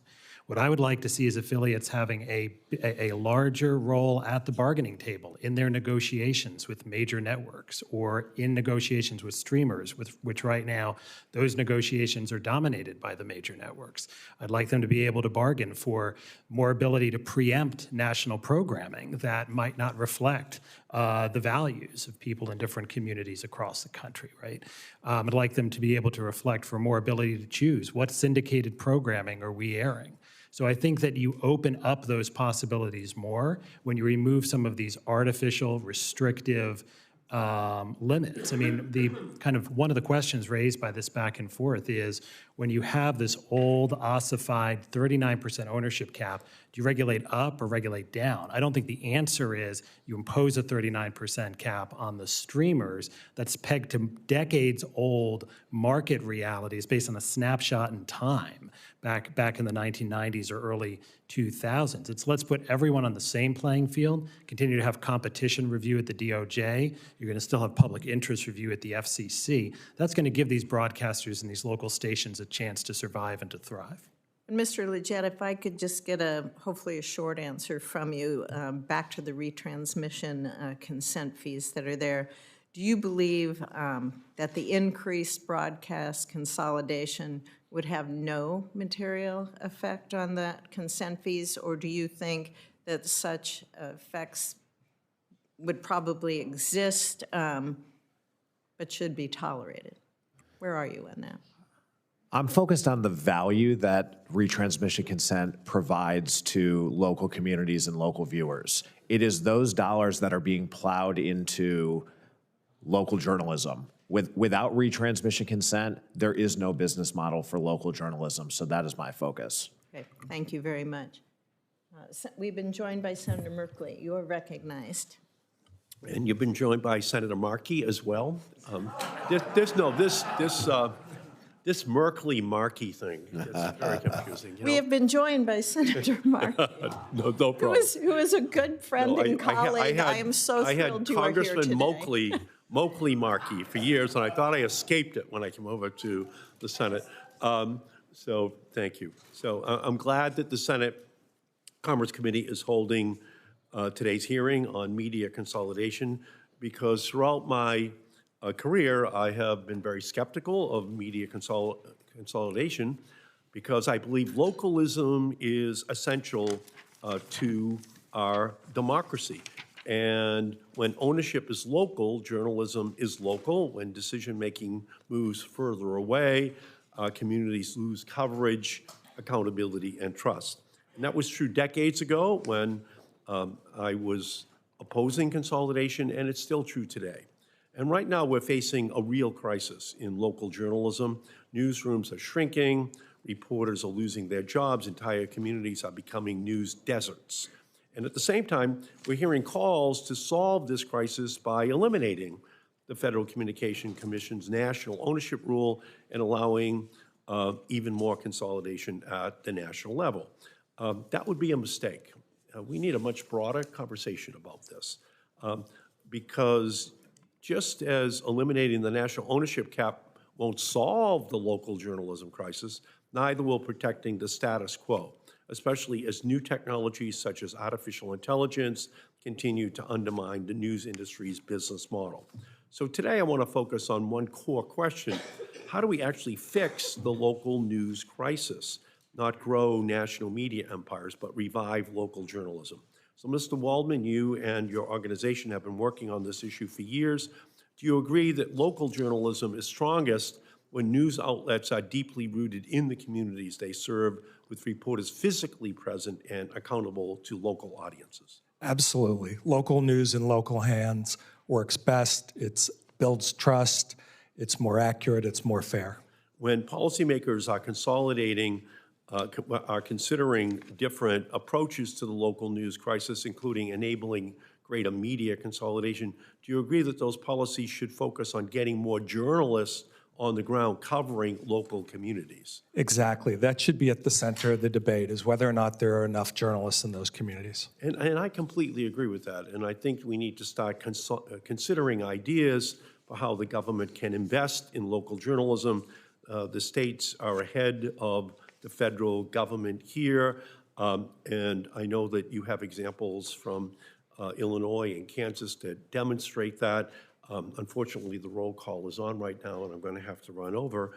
But for those of us who care about local papers and broadcast stations, the responsibility is clear. We have to pursue solutions that actually rebuild local reporting capacity.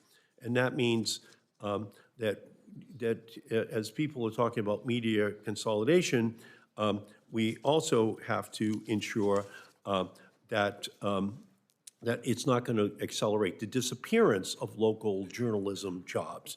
And it means identifying and advancing new ideas to solve the local journalism crisis. And that's why I've been working on legislation to invest in local journalism with a strong role for the states as the laboratories of democracy to distribute these funds to local news organizations to hire local journalists. Because if we are serious about saving local news, then the money needs to go to journalists who do the shoe leather reporting and aren't scared to ask tough questions rather than simply increasing the size or reach of large media companies. So I look forward, Mr. Chairman, to working with you on these issues. I think this is a very important discussion for us to have. And with that, I yield back because I really have to run over and make the roll call on the floor. Thank you. Thank you. Senator Moreno. Thank you, Mr. Chairman, for acknowledging you saved the best for last. I appreciate that.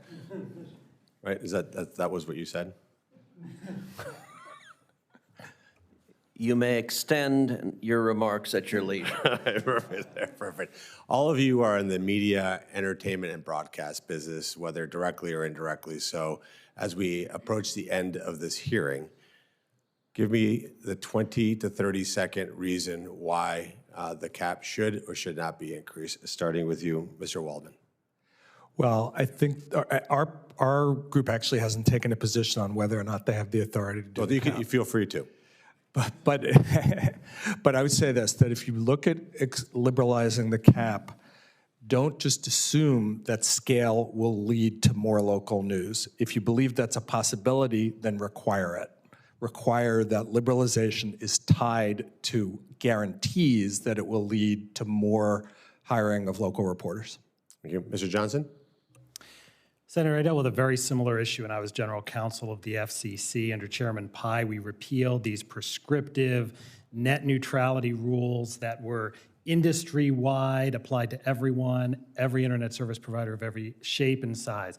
The problem with prescriptive rules like these media ownership rules is that they quickly become outpaced by technological change. This 39% number is pegged at what networks look like, broadcast groups look like 20, 25 years ago, before this whole explosion of online streaming content. In order to have a prescriptive rule like that, you need to have pervasive evidence of market failure. We don't have that here. You need a scalpel instead of a sledgehammer. If there's competition concerns, let's handle that through the Department of Justice, through the FCC's existing public interest review, not through these outdated prescriptive rules. All right, thank you. Mr. LeGeyt?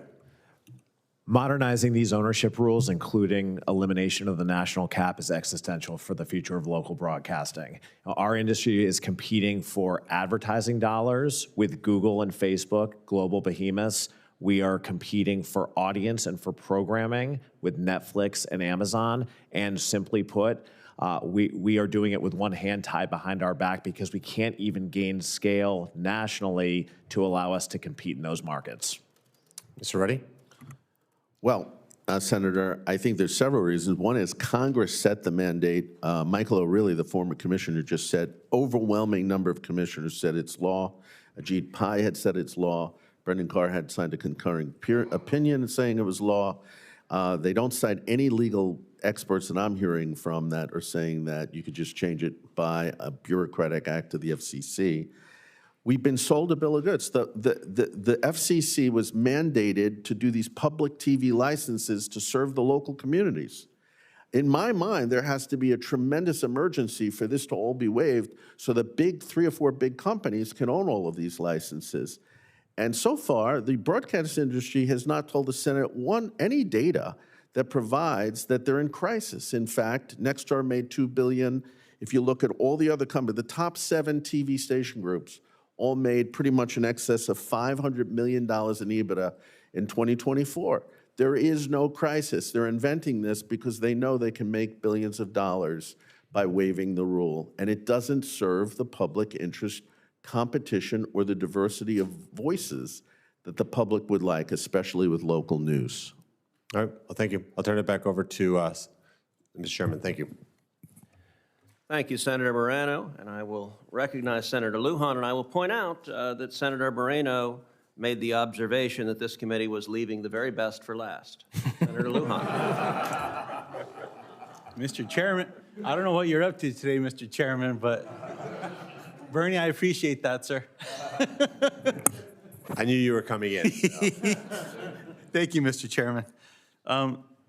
Mr. Ruddy, when Chair Carr appeared before this committee, I asked if the Federal Communication Commission was an independent agency, and he responded, quote, "It is not formally independent." Now, frankly, his answer isn't surprising given his willingness to do the president's bidding, I would say. As a matter of fact, the FCC's website stated that it was an independent agency until I asked him the question. And while I thought Chairman Carr was the decision maker at the FCC, clearly he's not, because someone that was over there, they changed the website. That aside, a few days ago, the president posted on Truth Social regarding the Nexstar Tegna proposed merger, quote, "Get that deal done." And Chairman Carr responded on X, quote, "President Trump is exactly right. The national networks like Comcast and Disney have amassed too much power. For years, they've been pushing this Hollywood and New York programming all over the country with no real checks. Let's get it done and bring real competition to them." Now, my question is, are you concerned about Chair Carr's willingness to rubber stamp this merger? And let me just go on to say that I certainly agree that I think in your file testimony that Congress is the one that's established the 39% threshold here. But my question is, are you concerned about Chair Carr's willingness to rubber stamp this merger? Well, you make a lot of good points.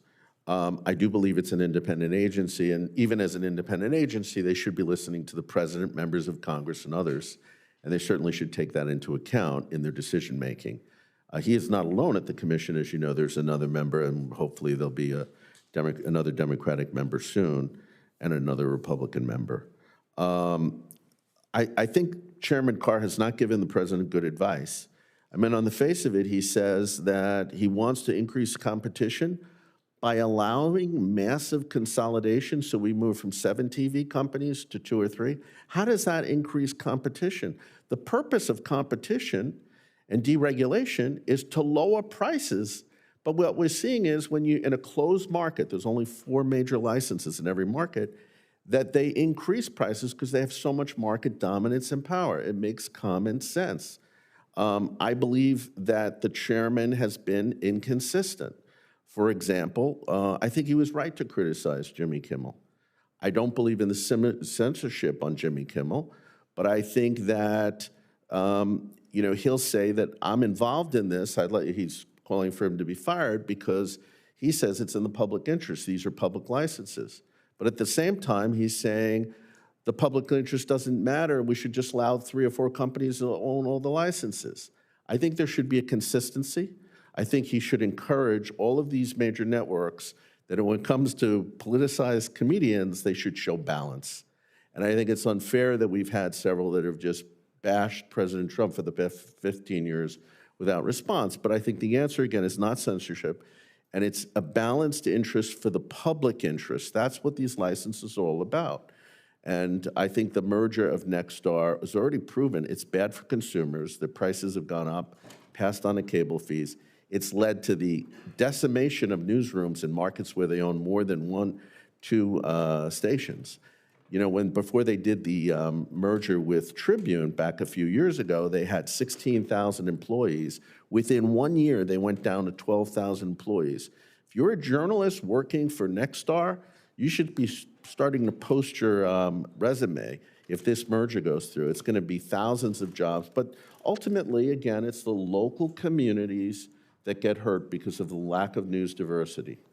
Well, to your point on that, sir, the president recently expressed his support for the Nexstar Tegna deal, yet was silent on the ownership cap. Have you talked to President Trump about the TV ownership cap? I have talked to him in the past. I have not talked to him since he made that post. Can you share what he said?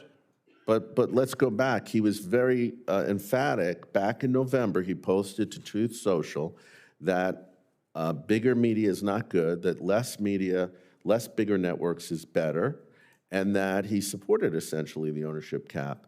In the Nexstar deal, he makes no reference to the ownership cap.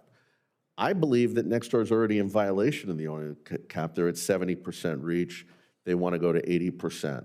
I think the president makes a lot of good decisions, and he does when he's fully informed. I think Chairman Carr has not informed him and advised him well on this issue, and I have a disagreement with Chairman Carr very significantly, and I think he's not playing by common sense rules, which is more diversity of companies leads to more competition and lower prices.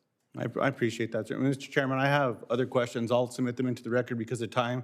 The one thing that I'll share based on your response, Mr. Ruddy, that I didn't get a chance to share with Chairman Carr, if you watched that hearing, you saw how Chairman Carr was very critical of President Biden. He said President Biden made one bad decision after another. Well, if I had Chairman Carr in front of me again, I would remind him that one of the worst decisions he made was nominating Brendan Carr to the FCC. Thank you for the time. Thank you. Since there is apparently a virtue in being last, I will take the chairman's prerogative to do so. I want to go back to a question that I opened with, and I want to ask a specific yes, no. We talked about whether the FCC should make this decision at a commission level vote or at a bureau level vote. And several of the answers said any decision to change the ownership cap should be at the commission level vote. I want to ask each of you yes or no. Should the FCC have a commission level vote on the Nexstar-Tegna merger? Mr. Ruddy. It should be a commission level vote with the full public process. Mr. LeGeyt. I don't have a position on that. Mr. Johnson. So in transparency, Mr. Chairman, my firm represents Nexstar in this deal. I just want to say that for the record. I'm not speaking for the client. For my personal view, my answer is the same. That's a matter of commission discretion under the Communications Act. Mr. Waldman. Yes. 2 yeses, 2 dodges. Okay. Let's get to the substance of the law. There's a disagreement about whether the FCC can change the 39% cap. Let's review what Section 629 of the 2004 Consolidated Appropriations Act did to the Telecommunications Act broadcast ownership rules. It changed the national television cap in the statute from 35% to 39%.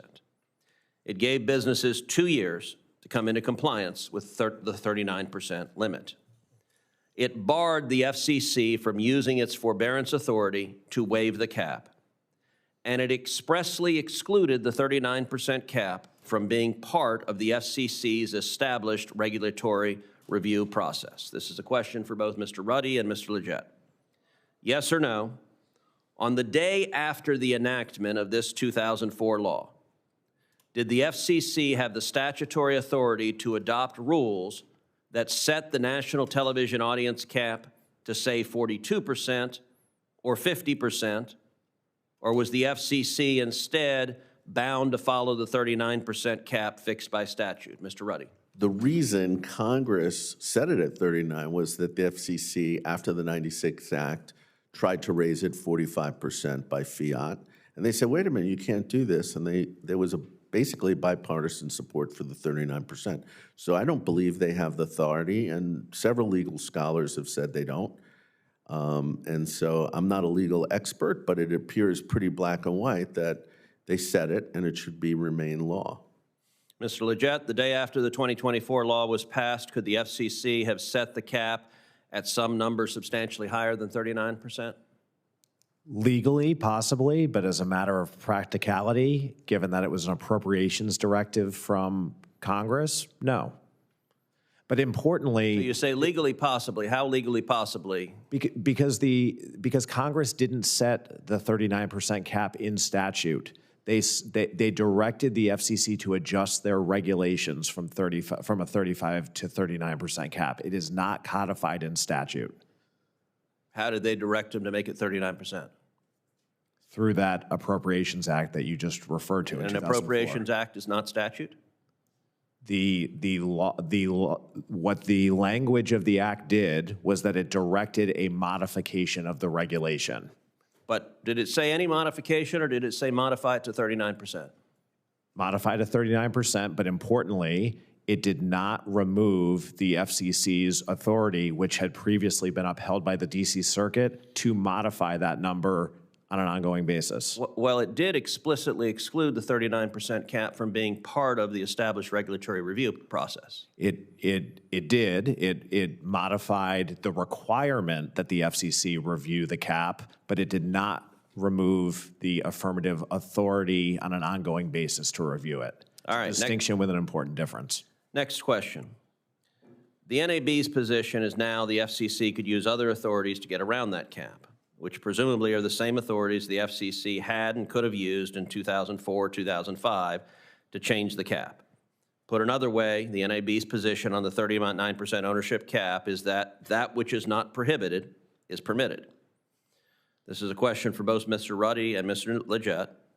If we assume that Congress did not clearly bar the FCC from using its general authority to change the statutory cap, is there any legal limit to what the FCC can do with the cap? Mr. LeGeyt? No, there's not. Mr. Ruddy? Well, again, I'm not a lawyer, but if a court would rule that the FCC was not bound by the 2004 law, I'm assuming that it could create a new cap number as it had in the past. But I do believe the 2004 law is binding in a matter of legal statute. Mr. LeGeyt, could the FCC, the day after the law was adopted, decide that the ownership cap could be 100% of U.S. households? Could it choose 0%?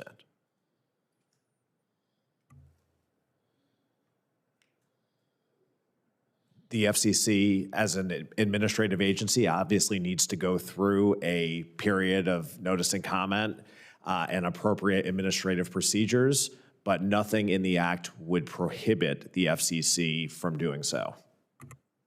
So it is NAB's position the day after the statute passed that said, change it to 39%. The FCC could have come in and said, we're changing it to 100%. I think it's unrealistic that that APA process could take place in a single day. But again, they initiate the process and it takes the time it does, and they could immediately then raise it to 100. Is that your position? Senator, I'd like to follow up on the question because I do think in the context of an appropriations directive, obviously you were talking about a fiscal year, a directive to the FCC. So realistically, whether they had that authority on the next day, I'd like to dig into that a little bit more. But there's no question that the FCC maintained the authority to review the cap on an ongoing basis following the passage of that law. Well, you'll certainly have an opportunity to follow up on that, and we're going to have written questions for the record, and I would welcome a more fulsome response. These are important and difficult questions. Mr. Ruddy, same question. Could the FCC have decided right after the 2004 law was passed that the ownership cap should not be 39%, but rather it should be 100%? It sounds like it would be rather ridiculous if they just flouted what Congress voted and put into statute. And again, you have commissioner after commissioner, chairman after chairman. I mentioned earlier, Ajit Pai, who was President Trump's first chairman, repeatedly said that the cap was law, a matter of law, that he didn't like it, but he couldn't change it, and that, his words, we had to obey the law. Chairwoman Rosenworcel made an opinion against Nexstar in one of their transactions, saying they violated a congressional law and that the Congress only could change it. And Brendan Carr, who was the ranking member at the time, offered a concurring opinion and did not disagree with that. So I think you have a consistent trail here where logic, and I would really encourage the broadcast industry, if they really want this change, it's so important for them, go to the People's House, go to the Congress and the Senate, make their argument that they should do this. But they don't want to do this. They want to use the bureau level, the bureaucrats, and they don't even want to respond. Why can't we have an open process? Why are the broadcasts so afraid for the full commission to look at this and they want to have no opinion on it? Have transparency on this matter. Okay, final question. If the FCC decides that it has the authority to set aside the statutory cap of 39% and to raise it substantially above what the statute says,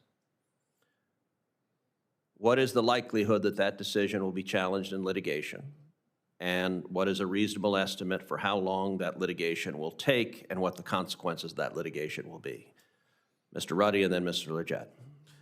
I am prepared to litigate the matter.